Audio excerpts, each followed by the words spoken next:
गुरु वाहे गुरु वाहे गुरु वाहे गुरु वाहे गुरु वाहे गुरु वाहे गुरु वाहे गुरु।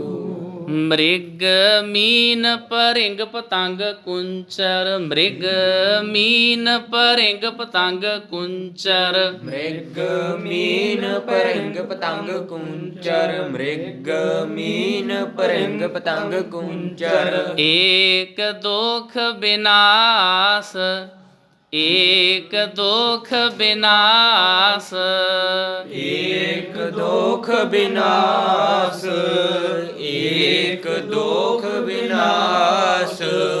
पंच दोख असाध जामह पंच दोख असाध जामह पंच दोख असाध जामह पंच दोख असाध जामह। ताकि केतक आस ताकि केतक आस ताकि केतक आस ताकि केतक आस।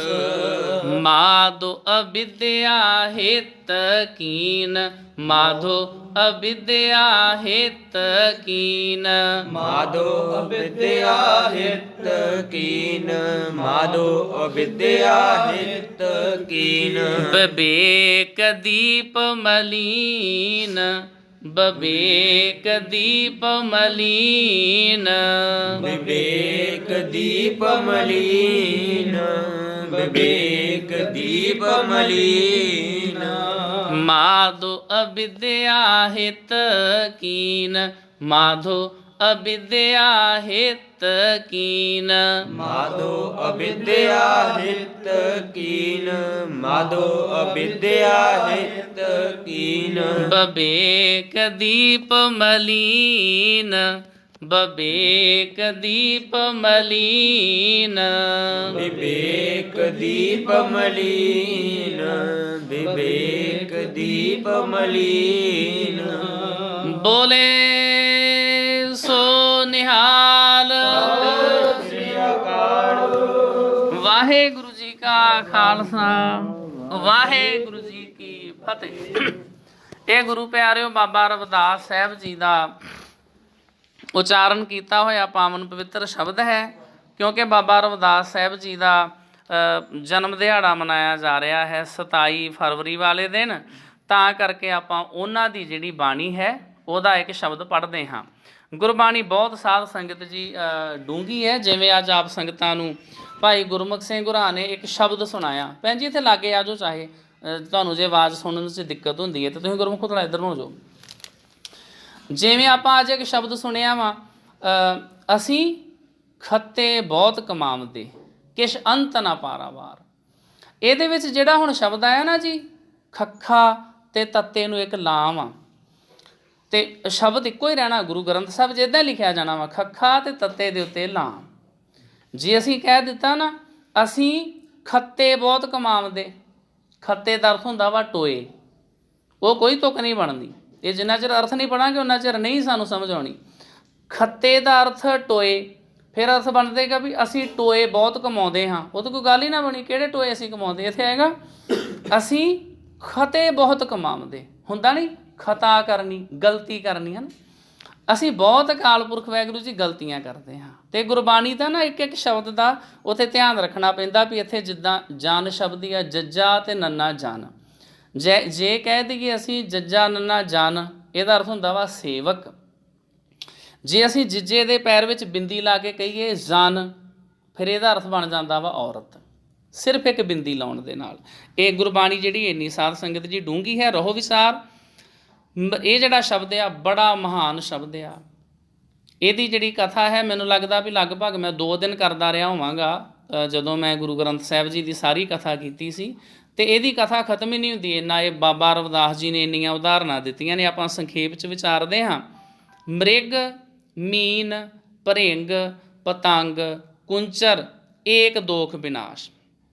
ਹਰਨ ਮੱਛੀ ਭੌਰਾ ਭੰਬਟ ਹਾਥੀ ਇੱਕ ਇੱਕ ਐਬ ਦੇ ਕਾਰਨ ਇਹਨਾਂ ਦਾ ਨਾਸ਼ ਹੋ ਜਾਂਦਾ ਹੈ। ਹਰਨ ਨੂੰ ਘੰਡੇ ਹੇੜੇ ਦਾ ਨਾਦ ਸੁਣਨ ਦਾ ਰਸ ਆ।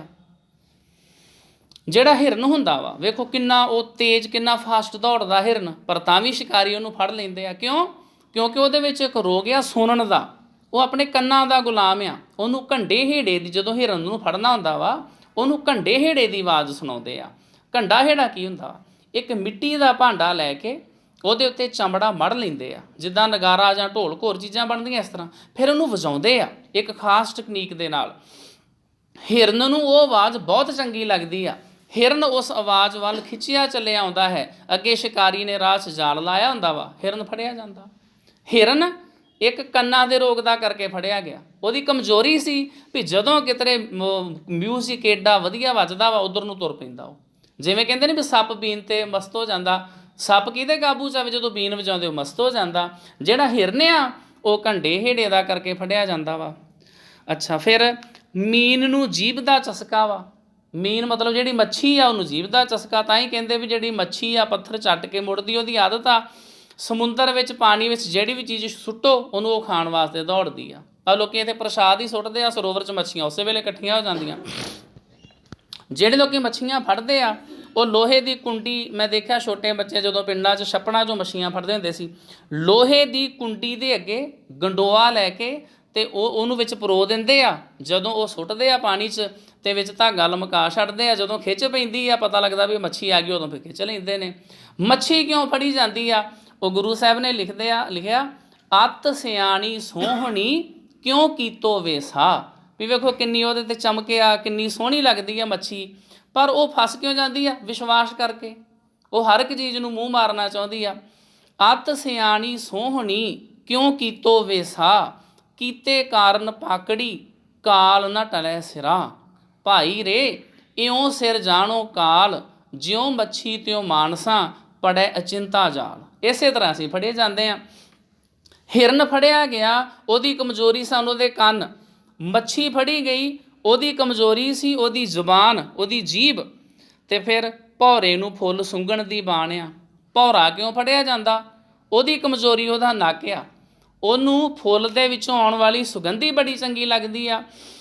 ਭੌਰਾ ਕਮਲ ਦੇ ਫੁੱਲ ਦੇ ਵਿੱਚ ਜਾ ਕੇ ਬੈਠ ਜਾਂਦਾ ਵਾ। ਕਮਲ ਦਾ ਫੁੱਲ ਦਿਨੇ ਦਿਨੇ ਖਿੜਿਆ ਰਹਿੰਦਾ ਵਾ। ਜਦੋਂ ਸ਼ਾਮ ਨੂੰ ਸੂਰਜ ਅਸਤ ਹੋ ਜਾਂਦਾ ਵਾ, ਕਮਲ ਦਾ ਫੁੱਲ ਬੰਦ ਹੋ ਜਾਂਦਾ ਵਾ। ਭੌਰਾ ਉਸ ਸੁਗੰਧੀ 'ਚ, ਮਕਰੰਦ ਰਸ ਵਿੱਚ ਇੰਨਾ ਮਸਤ ਹੁੰਦਾ ਵਾ, ਭੌਰਾ ਉਹਦੇ ਵਿੱਚ ਕੈਦ ਹੋ ਜਾਂਦਾ ਵਾ।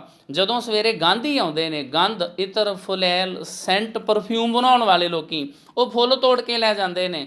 ਉਹ ਫੁੱਲਾਂ ਨੂੰ ਗਰਮ ਪਾਣੀ ਵਿੱਚ ਉਬਾਲਦੇ ਨੇ, ਨਾਲ ਦੀ ਨਾਲ ਭੌਰਾ ਵੀ ਉਬਾਲਿਆ ਜਾਂਦਾ ਤੇ ਮਰ ਜਾਂਦਾ। ਭੌਰਾ ਕਿਉਂ ਫੜਿਆ ਗਿਆ? ਉਹਦੀ ਕਮਜ਼ੋਰੀ ਉਹਦਾ ਨੱਕ। ਫਿਰ ਤੇ ਭੰਬਟ ਦਾ ਦੀਵੇ ਉੱਤੇ ਸੜ ਮਰਨਾ। ਜਿਹੜਾ ਭੰਬਟ ਹੈ ਉਹਦੀ ਕਮਜ਼ੋਰੀ ਉਹਦੀਆਂ ਅੱਖਾਂ ਨੇ। ਉਹਨੂੰ ਜਿੱਥੇ ਚਾਨਣ ਹੋਵੇ ਉਹ ਚੰਗਾ ਲੱਗਦਾ। ਜਦੋਂ ਮੀਂਹ ਪੈ ਕੇ ਹਟਿਆ ਹੋਵੇ ਤੇ ਬਾਹਰਲੀ ਸਾਈਡ 'ਤੇ ਬਲਬ ਜਗਦਾ ਹੋਵੇ, ਉਹਦੇ ਆਲੇ ਦੁਆਲੇ ਜਿਹੜੇ ਭੰਬਟ ਭਮੱਕੜ ਆ ਉਹ ਭਟਕਦੇ ਰਹਿੰਦੇ ਆ। ਸਵੇਰੇ ਉੱਠ ਕੇ ਵੇਖੋ ਤੇ ਕਈ ਉੱਥੇ ਕਿੰਨੇ ਖੰਭ ਹੀ ਖੰਭ ਪਏ ਹੁੰਦੇ ਆ। ਉਹ ਆਪਣੇ ਸਾਰੇ ਖੰਭ ਗਵਾ ਬੈਠਦੇ ਆ, ਮਰ ਜਾਂਦੇ ਆ।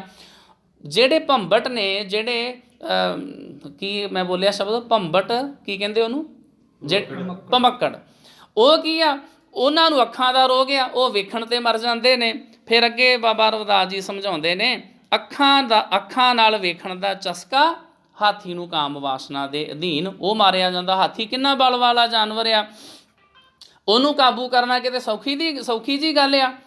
ਜਿਹੜਾ ਹਾਥੀ ਆ ਇੱਕ ਕਾਮ ਦਾ ਕਰਕੇ ਮਾਰਿਆ ਜਾਂਦਾ। ਇੰਨਾ ਬਲ ਵਾਲਾ ਜਿਹੜਾ ਹਾਥੀ ਆ, ਕਿਸੇ ਵੀ ਰੁੱਖ ਨੂੰ ਸੁੰਨ ਦੇ ਆਲੇ ਦੁਆਲੇ ਲਪੇਟ ਕੇ ਜੜ੍ਹਾਂ ਤੋਂ ਪੁੱਟ ਕੇ ਰੱਖ ਦਿੰਦਾ। ਉਹਨੂੰ ਜਦੋਂ ਕੈਦ ਕਰਨਾ ਹੁੰਦਾ ਵਾ, ਜੰਗਲ ਦੇ ਵਿੱਚ ਇੱਕ ਟੋਆ ਪੁੱਟ ਕੇ ਉਹਦੀ ਅਗਲੀ ਸਾਈਡ 'ਤੇ ਇੱਕ ਨਕਲੀ ਕਾਲ ਬੂਤ ਕੀ ਹਸਤਨੀ ਮਨ ਬੌਰਾ ਰੇ ਚਲਤ ਰਚਿਓ ਜਗਦੀਸ਼। ਅਤੇ ਉਹ ਇੱਕ ਕਾਗਜ਼ ਦੀ ਨਕਲੀ ਹਥਨੀ ਉਸ ਟੋਏ ਦੇ ਅਗਲੇ ਪਾਸੇ ਖੜੀ ਕਰ ਦਿੰਦੇ ਨੇ। ਹਾਥੀ ਕਾਮ ਵਿੱਚ ਮਸਤ ਹੋਇਆ ਜਦੋਂ ਇੱਧਰ ਨੂੰ ਆਉਂਦਾ, ਰਸਤੇ ਦੇ ਵਿੱਚ ਟੋਆ ਹੁੰਦਾ ਵਾ, ਉਸ ਟੋਏ ਦੇ ਉੱਤੇ ਮਾੜੀ ਜਿਹੀ ਉਹਨਾਂ ਛੱਤ ਪਾਈ ਹੁੰਦੀ ਆ, ਉਹਦੇ ਵਿੱਚ ਡਿੱਗ ਜਾਂਦਾ ਵਾ। ਉਸ ਏਡੇ ਬਲ ਵਾਲੇ ਹਾਥੀ ਨੂੰ ਕਈ ਦਿਨ ਭੁੱਖਿਆਂ ਪਿਆਸਿਆਂ ਰੱਖਦੇ ਆ। ਜਦੋਂ ਫਿਰ ਉਹ ਜਿਹੜਾ ਸਰਕਸ ਮਾਸਟਰ ਜਦੋਂ ਉਹਦੀ ਸੋਟੀ ਦੇ ਇਸ਼ਾਰੇ ਸਮਝਣ ਲੱਗ ਜਾਂਦਾ ਵਾ, ਫਿਰ ਉਹਨੂੰ ਉਦੋਂ ਛੱਡਦੇ ਆ। ਐਡਾ ਵੱਡਾ ਬਲ ਵਾਲਾ ਜਾਨਵਰ ਕਿਵੇਂ ਮਾਰਿਆ ਗਿਆ? ਸਿਰਫ ਇੱਕ ਕਾਮ ਦਾ ਕਰਕੇ, ਸਿਰਫ ਇੱਕ ਚਸਕੇ ਦਾ ਕਰਕੇ। ਤੇ ਬਾਬਾ ਰਵਿਦਾਸ ਜੀ ਸੁਣਾਉਂਦੇ ਵੀ ਵੇਖੋ ਐਡੇ ਸਿਆਣੇ, ਐਡੇ ਸੋਹਣੇ ਸੋਹਣੇ ਜੀਵ ਇੰਨੇ ਬਲ ਵਾਲੇ ਫੜੇ ਗਏ ਆ। ਤੇ ਬੰਦਿਆ ਪੰਚ ਦੋਖ ਅਸਾਧ ਜਾਮੈ ਤਾਂ ਕੀ ਕੇਤਕ ਆਸ। ਪਰ ਇਸ ਮਨੁੱਖ ਵਿੱਚ ਇਹ ਪੰਜੇ ਅਸਾਧ ਰੋਗ ਹਨ। ਇਸ ਦੇ ਬਚਣ ਦੀ ਕਦ ਤੱਕ ਆਸ ਹੋ ਸਕਦੀ ਆ? ਫਿਰ ਇਹ ਕਿੱਦਾਂ ਬਚ ਸਕਦਾ ਵਾ? ਉਹ ਤੇ ਇੱਕ ਇੱਕ ਉਹਨਾਂ 'ਚ ਔਗਣ ਸੀ ਤਾਂ ਫੜੇ ਗਏ, ਮਾਰੇ ਗਏ। ਤੇ ਬੰਦੇ ਦੇ ਵਿੱਚ ਤੇ ਸਾਰੇ ਹੀ ਆ। ਇਹਨੂੰ ਕੰਨਾਂ ਦਾ ਰੋਗ ਵੀ ਆ, ਇਹਨੂੰ ਅੱਖਾਂ ਦਾ ਰੋਗ ਵੀ ਆ, ਇਹਨੂੰ ਨੱਕ ਦਾ ਰੋਗ ਵੀ ਆ, ਠੀਕ ਹੈ ਜੀ, ਇਹਨੂੰ ਜੀਭ ਦਾ ਰੋਗ ਵੀ ਆ, ਇਹਨੂੰ ਚਮੜੀ ਦਾ ਸਪਰਸ਼ ਦਾ ਟੱਚ ਕਰਨ ਦਾ ਕਾਮ ਦਾ ਰੋਗ ਵੀ ਆ। ਇਹ ਤੇ ਕਿਤੇ ਵੀ ਮਾਰਿਆ ਜਾ ਸਕਦਾ ਨਾ। ਇਹਦੇ ਵਾਸਤੇ ਤੇ ਬਹੁਤ ਗਰਕਣ ਦੇ ਡਿੱਗਣ ਦੇ ਬਹੁਤ ਜ਼ਿਆਦਾ ਚਾਂਸ ਹੈ, ਤੇ ਕਿਤੇ ਵੀ ਫਿਸਲ ਸਕਦਾ। ਤਾਂ ਕਰਕੇ ਰੱਬ ਜੀ ਦੇ ਅੱਗੇ ਅਰਦਾਸ ਬੇਨਤੀ ਕੀਤੀ ਜਾਂਦੀ ਵੀ ਵਾਹਿਗੁਰੂ ਤੁਸੀਂ ਬਚਾਓ, ਸਾਡੇ ਵਿੱਚ ਕੋਈ ਤਾਕਤ ਨਹੀਂ ਹੈ। ਅੱਗੇ ਮਾਧੋ ਵਿਦਿਆ ਹਿਤ ਕੀਨ, ਹੇ ਪ੍ਰਭੂ ਜੀਵ ਗਿਆਨਤਾ ਨਾਲ ਪਿਆਰ ਕਰ ਰਹੇ ਹਨ, ਇਹਨਾਂ ਤੋਂ ਬਚਣਾ ਕਿਵੇਂ ਆ? ਇਹ ਗੱਲ ਸੁਣਨ ਵਾਸਤੇ ਵੀ ਰਾਜੀ ਨਹੀਂ ਆ। ਅਵਿਦਿਆ ਹਿਤ ਕੀਨ, ਜਿਹੜੀਆਂ ਚੀਜ਼ਾਂ ਇਹਨਾਂ ਵਿਕਾਰਾਂ ਨੂੰ ਹੋਰ ਵਧਾ ਦਿੰਦੀਆਂ ਨੇ, ਸਾਨੂੰ ਉਹਨਾਂ ਦੀ ਸੰਗਤ ਕਰਨੀ ਚੰਗੀ ਲੱਗਦੀ ਆ। ਕੋਈ ਟੀਵੀ ਵੇਖਣਾ ਹੋਵੇ, ਭਾਵੇਂ ਕੋਈ 3-3 ਘੰਟੇ ਬੈਠੇ ਰਹੋ, ਵੇਖੀ ਜਾਂਦੇ, ਹੋਰ ਗੱਲਾਂ ਕਰੀ ਜਾਓ। ਜੇ ਅਸੀਂ 5-7 ਜਣੇ ਬੈਠ ਜਾਈਏ, ਉੱਥੇ ਕੋਈ ਹੋਰ ਟੌਪਿਕ ਦੇ ਉੱਤੇ ਗੱਲ ਕਰਨੀ ਹੋਵੇ, ਇੱਕ ਜਣਾ ਬੋਲ ਕਰਦਾ, ਦੂਸਰਾ ਕਹਿੰਦਾ ਨਹੀਂ ਹੁਣ ਮੇਰੀ ਵਾਰੀ, ਹੁਣ ਮੈਂ ਗੱਲ ਸੁਣਾਊਂਗਾ। ਬੁਰੇ ਕਾਮ ਕੋ ਊਠ ਖਲੋਇਆ, ਨਾਮ ਕੀ ਬੇਲਾ ਪੈ ਪੈ ਸੋਇਆ। ਭਾਵੇਂ ਜਿੰਨਾ ਸਮਾਂ ਮਰਜ਼ੀ ਬੈਠੇ ਰਹੋ, ਤੇ ਕਿਧਰੇ ਕੋਈ ਗੁਰਬਾਣੀ ਦੀ, ਗਿਆਨ ਦੀ, ਵਿਕਾਰਾਂ ਤੋਂ ਬਚਣ ਦੀ ਗੱਲ ਕਰਨੀ ਹੋਵੇ, ਤੇ ਉੱਥੇ ਸਾਨੂੰ ਉਹ ਬੜਾ ਮੁਸ਼ਕਲ ਹੋ ਜਾਂਦਾ ਹੈ। ਮਾਧੋ ਅਵਿਦਿਆ ਹਿਤ ਕੀਨ, ਰੱਬ ਜੀ ਮੇਰਾ ਕੀ ਹੋਏਗਾ? ਹੇ ਪ੍ਰਭੂ ਜੀਵ ਅਗਿਆਨਤਾ ਨਾਲ ਪਿਆਰ ਕਰ ਰਹੇ ਹਨ, ਇਹਨਾਂ ਨੂੰ ਅਗਿਆਨ ਦੀਆਂ ਗੱਲਾਂ ਚੰਗੀਆਂ ਲੱਗਦੀਆਂ ਨੇ। ਵਿਵੇਕ ਦੀਪ ਮਲੀਨ ਰਹਾਓ, ਇਸ ਵਾਸਤੇ ਇਹਨਾਂ ਦੇ ਵਿਵੇਕ ਦਾ ਦੀਵਾ ਧੁੰਦਲਾ ਹੋ ਗਿਆ ਹੈ। ਭਾਵ ਪਰਖਹੀਣ ਹੋ ਰਹੇ ਹਨ, ਭਲੇ ਬੁਰੇ ਦੀ ਪਛਾਣ ਨਹੀਂ ਕਰਦੇ। ਇਹਨਾਂ ਨੂੰ ਸਮਝ ਨਹੀਂ ਆ ਵੀ ਕਿਹੜਾ ਕੰਮ ਕਰਨਾ ਹੈ ਤੇ ਕਿਹੜਾ ਨਹੀਂ ਕਰਨਾ। ਇਸ ਗੱਲੋਂ ਦਿਨੋਂ ਦਿਨ ਇਹਨਾਂ ਦੇ ਵਿੱਚ ਇਹ ਘਾਟਾਂ ਆਉਂਦੀਆਂ ਜਾਂਦੀਆਂ ਹਨ। ਤ੍ਰਿਗਤ ਜੋਨ ਅਚੇਤ ਸੰਭਵ ਪੁੰਨ ਪਾਪ ਅਸੋਚ, ਪਸ਼ੂ ਆਦਿਕ ਟੇਢੀਆਂ ਜੂਨਾਂ ਦੇ ਜੀਵ ਵਿਚਾਰਹੀਣ ਹਨ। ਉਹਨਾਂ ਦਾ ਪਾਪ ਪੁੰਨ ਵੱਲੋਂ ਬੇਪਰਵਾਹ ਰਹਿਣਾ ਕੁਦਰਤੀ ਹੈ, ਵੀ ਉਹਨਾਂ ਨੂੰ ਸਮਝ ਨਹੀਂ ਆ।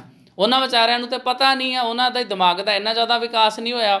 ਜਿਹੜਾ ਬੰਦਾ ਵਾ, ਇਹਨੂੰ ਤਾਂ ਸਾਰਿਆਂ ਨਾਲੋਂ ਸਿਆਣਾ ਮੰਨਿਆ ਜਾਂਦਾ ਵਾ।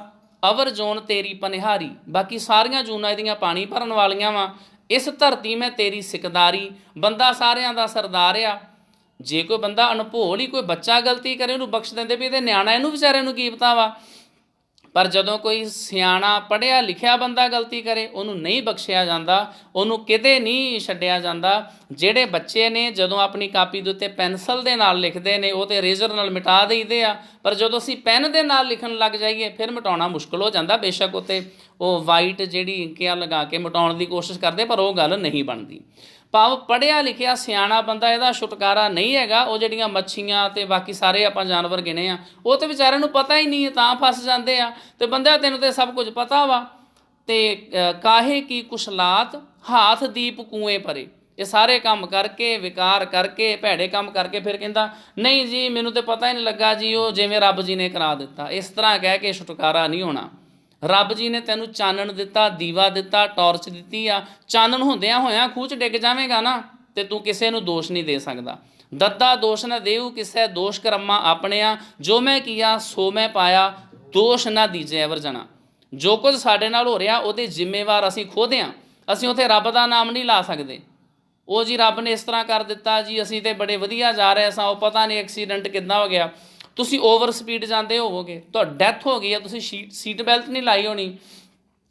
ਕੋਈ ਅਣਜਾਣ ਬੰਦਾ ਗੱਡੀ ਚਲਾ ਰਿਹਾ ਹੋਏਗਾ, ਕੋਈ ਨਸ਼ਾ ਕੀਤਾ ਹੋਏਗਾ, ਕੋਈ ਰੀਅਰ ਚਾਂਸ ਆ ਵੀ ਕੋਈ ਆਣ ਕੇ ਤੁਹਾਨੂੰ ਮਾਰ ਜਾਵੇ। ਹੋ ਸਕਦਾ, ਕੋਈ ਜ਼ਰੂਰੀ ਨਹੀਂ ਵੀ ਤੁਹਾਡੀ ਕੋਈ ਵੀ ਗਲਤੀ ਨਾ ਹੋਵੇ, ਪਰ ਬਹੁਤ ਵਾਰੀ ਸਾਡੀਆਂ ਆਪਣੀਆਂ ਵੀ ਗਲਤੀਆਂ ਹੁੰਦੀਆਂ ਨੇ। ਠੀਕ ਹੈ, ਥੋੜ੍ਹੇ ਦਿਨ ਇੱਥੇ ਇੱਕ ਐਕਸੀਡੈਂਟ ਹੋਇਆ ਸੀ। ਬੰਦੇ ਨੇ ਜੋ ਪਤਾ ਨਹੀਂ ਕਿੱਥੋਂ ਮੁੰਬਈ ਵੱਲੋਂ ਗੱਡੀ ਚਲਾਈ ਆਇਆ, ਜਦੋਂ ਆਪਣੇ ਇਲਾਕੇ 'ਚ ਆਇਆ ਉਹਦੀ ਅੱਖ ਲੱਗ ਗਈ, ਵੀ ਸੌਂ ਗਿਆ। ਜਦੋਂ ਨੀਂਦ 'ਤੇ ਜ਼ੋਰ ਪਾਉਣਾ ਹੀ ਆ ਨਾ।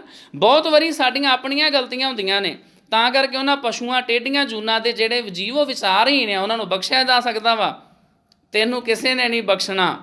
ਮਾਨੁੱਖਾ ਅਵਤਾਰ ਦੁਰਲਭ ਤੇਹੀ ਸੰਗਤ ਪੋਚ। ਪਰ ਮਨੁੱਖ ਨੂੰ ਇਹ ਜਨਮ ਮੁਸ਼ਕਿਲ ਨਾਲ ਮਿਲਿਆ ਹੈ, ਇਸ ਦੀ ਸੰਗਤ ਵੀ ਨੀਚ ਵਿਕਾਰਾਂ ਨਾਲ ਹੀ ਹੈ। ਇਸ ਨੂੰ ਤਾਂ ਸੋਚ ਕਰਨੀ ਚਾਹੀਦੀ ਸੀ ਵੀ ਤੂੰ ਨੀਵਿਆਂ ਦੀ ਸੰਗਤ ਕਿਉਂ ਕਰਦਾ ਵਾਂ, ਤੂੰ ਭੈੜੀ ਸੰਗਤ ਕਿਉਂ ਕਰਦਾ, ਜਿਹਦੇ ਨਾਲ ਤੇਰਾ ਨੁਕਸਾਨ ਹੋ ਜਾਵੇ। ਜੀ ਜੰਤ ਜਹਾਂ ਜਹਾਂ ਲੱਗ ਕਰਮ ਕੇ ਬਸ ਜਾਏ, ਕੀਤੇ ਕਰਮਾਂ ਦੇ ਅਧੀਨ ਜਨਮ ਲੈ ਕੇ ਜੀਵ ਜਿੱਥੇ ਜਿੱਥੇ ਵੀ ਹਨ, ਕਾਲ ਫਾਸ ਅਬੱਧ ਲਾਗੇ ਕਸ਼ ਨਾ ਚੱਲੇ ਉਪਾਏ। ਸਾਰੇ ਜੀ ਜਨਤਾ ਨੂੰ ਕਾਲ ਦੀ ਆਤਮਕ ਮੌਤ ਦੀ ਐਸੀ ਫਾਹੀ ਪਈ ਹੋਈ ਹੈ ਜੋ ਕੱਟੀ ਨਹੀਂ ਜਾ ਸਕਦੀ, ਇਹਨਾਂ ਦੀ ਕੁਝ ਪੇਸ਼ ਨਹੀਂ ਜਾਂਦੀ। ਰਵਿਦਾਸ ਦਾਸ ਉਦਾਸ ਤਜ ਭ੍ਰਮ, ਤਪਨ ਤਪ ਗੁਰ ਗਿਆਨ। ਹੇ ਰਵਿਦਾਸ, ਹੇ ਪ੍ਰਭੂ ਦੇ ਦਾਸ ਰਵਿਦਾਸ, ਤੂੰ ਵਿਕਾਰਾਂ ਦੇ ਮੋਹ ਵਿੱਚੋਂ ਨਿਕਲ, ਇਹ ਭਟਕਣਾ ਛੱਡ ਦੇ, ਸਤਿਗੁਰੂ ਦਾ ਗਿਆਨ ਕਮਾ। ਇਹੀ ਤਪਾਂ ਦਾ ਤਪ ਹੈ। ਭਗਤ ਜਨ ਭੈ ਹਰਨ, ਪਰਮਾਨੰਦ ਕਰੋ ਨਿਦਾਨ। ਭਗਤ ਜਨਾਂ ਦੇ ਭੈ ਦੂਰ ਕਰਨ ਵਾਲੇ ਹੇ ਪ੍ਰਭੂ, ਆਖਰ ਮੈਨੂੰ ਰਵਿਦਾਸ ਨੂੰ ਵੀ ਆਪਣੇ ਪਿਆਰ ਦਾ ਪਰਮ ਆਨੰਦ ਬਖਸ਼ੋ। ਮੈਂ ਤੇਰੀ ਸ਼ਰਨ ਆਇਆ ਹਾਂ, ਮੇਰੇ ਹਿਰਦੇ 'ਚ ਪਿਆਰ ਦੀ ਦਾਤ ਬਖਸ਼ਿਸ਼ ਕਰੋ। ਇਹ ਸਾਰੇ ਸ਼ਬਦ ਦਾ ਭਾਵ ਅਰਥ ਇਹ ਆ, ਇੱਕ ਵਿਕਾਰ ਨਹੀਂ ਮਾਣ। ਮਨੁੱਖ ਨੂੰ ਤਾਂ ਪੰਜੇ ਚੰਬੜੇ ਹੋਏ ਨੇ। ਆਪਣੇ ਉਦਮ ਨਾਲ ਮਨੁੱਖ ਆਪਣੀ ਸਮਝ ਦਾ ਦੀਵਾ ਸਾਫ਼ ਨਹੀਂ ਰੱਖ ਸਕਦਾ। ਪ੍ਰਭੂ ਦੀ ਸ਼ਰਨ ਪਿਆ ਹੀ ਵਿਕਾਰਾਂ ਤੋਂ ਬਚ ਸਕਦਾ ਹੈ। ਇਹ ਰੋਜ਼ ਚੰਗੀ ਗੱਲਾਂ ਸੁਣਦਾ ਰਵੇ, ਗੁਰੂ ਦਾ ਗਿਆਨ ਸੁਣਦਾ ਰਵੇ, ਰੱਬ ਦੇ ਪਿਆਰਿਆਂ ਦੀ ਸੰਗਤ ਕਰਦਾ ਰਵੇ, ਫਿਰ ਇਹ ਸਮੇਂ-ਸਮੇਂ 'ਤੇ ਅਲਰਟ ਰਹਿੰਦਾ ਹੈ। ਜਿਵੇਂ ਹਾਥੀ ਦੇ ਸਿਰ ਵਿੱਚ ਕੁੰਡਾ ਵੱਜਦਾ ਰਹਿੰਦਾ ਅਤੇ ਉਹ ਸਿੱਧੇ ਰਸਤੇ 'ਤੇ ਚੱਲਦਾ ਰਹਿੰਦਾ ਹੈ, ਅਤੇ ਇਸੇ ਤਰ੍ਹਾਂ ਜਿਹੜਾ ਮਨੁੱਖ ਆ, ਇਹਦੇ ਸਿਰ ਦੇ ਉੱਤੇ, ਇਹਦੀ ਮੱਤ ਦੇ ਉੱਤੇ ਗੁਰੂ ਦੇ ਗਿਆਨ ਦਾ ਕੁੰਡਾ ਵੱਜਦਾ ਰਵੇ ਅਤੇ ਤਾਂ ਹੀ ਇਹ ਸਿੱਧੇ ਰਸਤੇ ਚੱਲਦਾ ਰਹਿ ਸਕਦਾ ਵਾ। ਨਹੀਂ ਤੈਨੂੰ ਪੰਜ ਵਿਕਾਰ ਇਕੱਠੇ ਲੱਗੇ ਹੋਏ ਆ, ਇਹ ਕਿਤੇ ਵੀ ਮਾਰਿਆ ਜਾ ਸਕਦਾ, ਫਿਸਲ ਸਕਦਾ, ਗਲਤੀ ਕਰ ਸਕਦਾ, ਕਰੈਕਟਰਲੈਸ ਹੋ ਸਕਦਾ ਹੈ। ਇਹ ਗੁਰੂ ਸਾਹਿਬ ਜੀ ਆਪ ਕਿਰਪਾ ਕਰਨ ਅਤੇ ਮਨੁੱਖ ਆਪਣੇ ਹਿਰਦੇ ਦੇ ਵਿੱਚ ਗੁਰੂ ਸਾਹਿਬ ਜੀ ਦਾ ਜਿਹੜਾ ਗਿਆਨ ਆ ਉਹਨੂੰ ਵਸਾ ਕੇ ਰੱਖੇ। ਅੱਜ ਗੁਰੂ ਪਿਆਰਿਓ ਆਪਾਂ 15 ਮਿੰਟ ਦੇ ਲਗਭਗ ਵਿਚਾਰ ਕੀਤੀ ਆ। ਇੰਨੀਆਂ ਬੇਨਤੀਆਂ ਪ੍ਰਵਾਨ ਕਰਨੀਆਂ। ਵੇਖ ਲਓ ਕਿੱਡੇ ਮਹਾਨ ਗੁਰੂ ਦੇ ਸਿੱਖ ਹੋਣਗੇ। ਸ਼੍ਰੀ ਗੁਰੂ ਹਰਗੋਬਿੰਦ ਸਾਹਿਬ ਜੀ ਮਹਾਰਾਜ ਗਵਾਲੀਅਰ ਦੇ ਕਿਲ੍ਹੇ 'ਚ ਕੈਦ ਸੀ ਅਤੇ ਸਿੱਖ ਸ਼ਬਦ ਚੌਂਕੀ ਪਤਾ ਜੀ ਕਿੱਡੀ ਲੰਬੀ ਕੱਢਦੇ ਸੀ, ਅੰਮ੍ਰਿਤਸਰ ਤੋਂ ਗਵਾਲੀਅਰ ਦੇ ਕਿਲ੍ਹੇ ਤੱਕ ਪੈਦਲ ਹੀ ਤੁਰ ਕੇ। ਰਾਹ ਦੇ ਵਿੱਚ ਕਿਤੇ ਕੋਈ ਗੱਡਾ ਮਿਲ ਜਾਣਾ, ਠੀਕ ਹੈ, ਜਿੱਥੇ ਰਾਤ ਪੈਣੀ ਰਾਤ ਰਹਿ ਪੈਣਾ, ਫਿਰ ਸਵੇਰੇ ਚੱਲ ਪੈਣਾ। ਅੰਮ੍ਰਿਤਸਰ ਤੋਂ ਗਵਾਲੀਅਰ ਕਿੰਨੇ 100 ਕਿਲੋਮੀਟਰ ਜਿਹੜਾ ਨਾ ਐਡਾ ਲੰਬਾ ਪੈਂਦਾ ਵਾ। ਅਤੇ ਇਸ ਤਰ੍ਹਾਂ ਆਪਾਂ ਤਾਂ ਬਸ 2 ਕੁ ਚੱਕਰ ਹੀ ਲਾਉਂਦੇ ਹਾਂ, ਆਪਾਂ ਬਹੁਤਾ ਸਮਾਂ ਨਹੀਂ ਲਾਉਂਦੇ, 15-20 ਮਿੰਟ ਹੀ ਲਾਉਂਦੇ ਹਾਂ। ਅਤੇ ਗੁਰੂ ਬਾਣੀ ਦੇ ਸਾਨੂੰ ਸਾਰੇ ਸ਼ਬਦ ਪੜ੍ਹਨੇ ਚਾਹੀਦੇ ਆ। ਕਈ ਵਾਰੀ ਅਸੀਂ ਕਹਿੰਦੇ ਨਹੀਂ ਇਹ ਸ਼ਬਦ ਤਾਂ ਔਖੇ ਨੇ ਜੀ, ਸਾਨੂੰ ਆਉਂਦੇ ਨਹੀਂ। ਆਉਂਦੇ ਸਾਨੂੰ ਕਿਉਂ ਨਹੀਂ? ਕਿਉਂਕਿ ਅਸੀਂ ਇਹਨਾਂ ਦੀ ਲੋੜ ਨਹੀਂ ਸਮਝਦੇ। ਆਈਲੈਟ ਵਗੈਰਾ ਕਰਨੀ ਕਿੰਨੀ ਔਖੀ ਆ, ਜਦੋਂ ਬੱਚਿਆਂ ਨੂੰ ਪਤਾ ਵੀ ਉਹ ਕਰਕੇ ਹੀ ਬਾਹਰ ਜਾਇਆ ਜਾਣਾ, ਅਸੀਂ ਤਾਂ ਵੀ ਔਖੇ ਹੋ ਕੇ ਉਹ ਸਿੱਖਦੇ ਹਾਂ। ਜਿਹੜੀ ਲੈਂਗੁਏਜ ਦੀ ਲੋੜ ਅਸੀਂ ਸਿੱਖਦੇ ਹਾਂ, ਕਿਉਂਕਿ ਸਾਨੂੰ ਪਤਾ ਦੋਸਤ ਤੋਂ ਬਿਨਾਂ ਗੁਜ਼ਾਰਾ ਨਹੀਂ ਆ। ਗੁਰਬਾਣੀ ਤੋਂ ਬਿਨਾਂ ਉਹਦੇ ਵਿੱਚ ਚੱਲ ਸਕਦਾ ਜੀ, ਇਹ ਤਾਂ ਬਸ ਚੌਪਈ ਸਾਹਿਬ ਦਾ ਪਾਠ ਕੀਤਿਆਂ ਜਦੋਂ ਚੱਲ ਸਕਦਾ ਵਾ, ਅਤੇ ਮੈਂ ਸ਼ਲੋਕ ਸਹਿਸਕ੍ਰਿਤੀ ਕਿਉਂ ਪੜ੍ਹਾਂ? ਉੱਧਰ ਲੋਕ ਜਾਂਦੇ ਹੀ ਨਹੀਂ। ਤਾਂ ਕਰਕੇ ਸਾਨੂੰ ਸਾਰੇ ਸ਼ਬਦ, ਭਾਵੇਂ ਕੋਈ ਔਖਾ ਹੋਵੇ, ਕੋਈ ਸੌਖਾ ਹੋਵੇ, ਕੋਈ ਇਹਨੂੰ ਸਾਡੇ ਸ਼ਬਦਾਂ ਦਿੰਦੇ ਨੇ ਮਹਿੰਗਾ ਸ਼ਬਦ, ਮਹਿੰਗੀ ਬਾਣੀ, ਸਾਨੂੰ ਸਾਰੇ ਸ਼ਬਦ ਜਿਹੜੇ ਉਹ ਪੜ੍ਹਨੇ ਚਾਹੀਦੇ ਹਨ। ਵਾਹਿਗੁਰੂ ਜੀ ਕਾ ਖਾਲਸਾ, ਵਾਹਿਗੁਰੂ।